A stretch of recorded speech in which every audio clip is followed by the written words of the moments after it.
بسم اللہ الرحمن الرحیم۔ السلام علیکم ورحمۃ اللہ وبرکاتہ۔ سب سے زیادہ عاقل وہ شخص ہے جو اپنے افعال کی اچھی تعویل کر سکتا ہو۔ جس سے تم کو نفرت ہو اس سے ڈرتے رہو۔ آج کا کام کل پر اٹھا نہ رکھو۔ جو شخص برائی سے بالکل واقف نہیں وہ برائی میں مبتلا ہوگا۔ جب کوئی شخص مجھ سے سوال کرتا ہے تو مجھ کو اس کی عقل کا اندازہ ہو جاتا ہے۔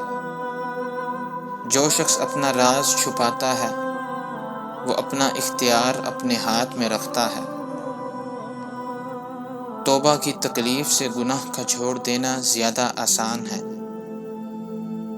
اگر صبر و شکر دو سواریاں ہوتی تو میں اس کی نا پرواہ کرتا کہ دونوں میں سے کس پر سوار ہوں۔ سردار بننے سے پہلے دینی سمجھ حاصل کر لو۔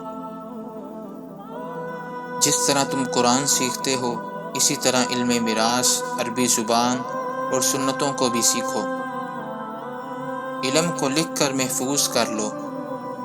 کسی بندے نے غصے کے گھونٹ سے زیادہ شیریں گھونٹ دودھ یا شہد کا کبھی نہیں پیا۔ پیٹ بھر کر کھانے سے بچو کیونکہ یہ زندگی میں باری پن کا سبب ہے اور مرنے کے وقت گندگی اور عفونت ہے۔ جو چیز تمہیں تکلیف دیتی ہے اس سے تم کنارہ کشی اختیار کرو۔ اپنے معاملات میں ان لوگوں سے مشورہ لو جو اللہ تعالی سے ڈرتے ہیں۔ جو زیادہ ہنستا ہے اس کا رعب کم ہو جاتا ہے۔ جو مذاق زیادہ کرتا ہے لوگوں کی نگاہ میں وہ بے حیثیت ہو جاتا ہے۔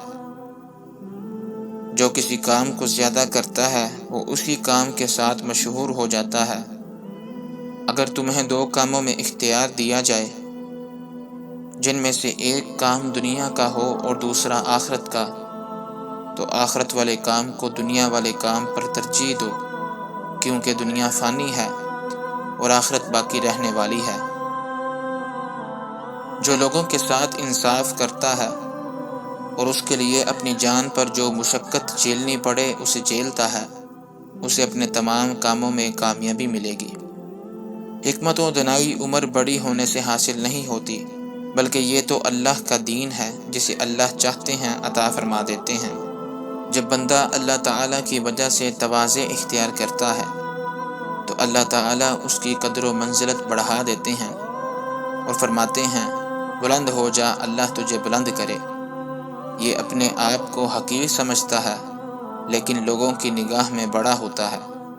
جب بندہ تکبر کرتا ہے اور اپنی حد سے آگے بڑھتا ہے تو اللہ تعالیٰ اسے توڑ کر نیچے زمین پر گرا دیتے ہیں اور فرماتے ہیں دور ہو جا اللہ تجھے دور کرے۔ اور یہ اپنے آپ کو بڑا سمجھتا ہے لیکن لوگوں کی نگاہ میں حقیر ہوتا ہے یہاں تک کہ وہ ان کے نزدیک سور سے بھی زیادہ حقیر ہو جاتا ہے۔ ہم تو سب سے زیادہ ذلیل قوم تھے۔ اللہ تعالیٰ نے ہمیں اسلام کے ذریعے عزت عطا فرمائی۔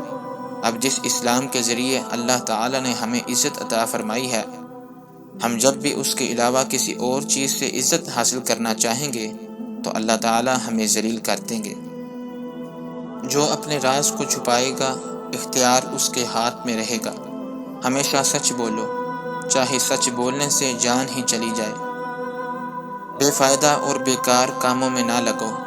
جو بات ابھی پیش نہ آئی اس کے بارے میں مت پوچھو کیونکہ جو پیش آ چکا ہے اس کے تقاضوں سے ہی کہاں فرصت مل سکتی ہے۔ اپنی حاجت اس کے پاس نہ لے جاؤ جو یہ نہیں چاہتا کہ تم اس میں کامیاب ہو جاؤ۔ جھوٹی قسم کو ہلکا نہ سمجھو ورنہ اللہ تعالیٰ تمہیں ہلاک کر دیں گے۔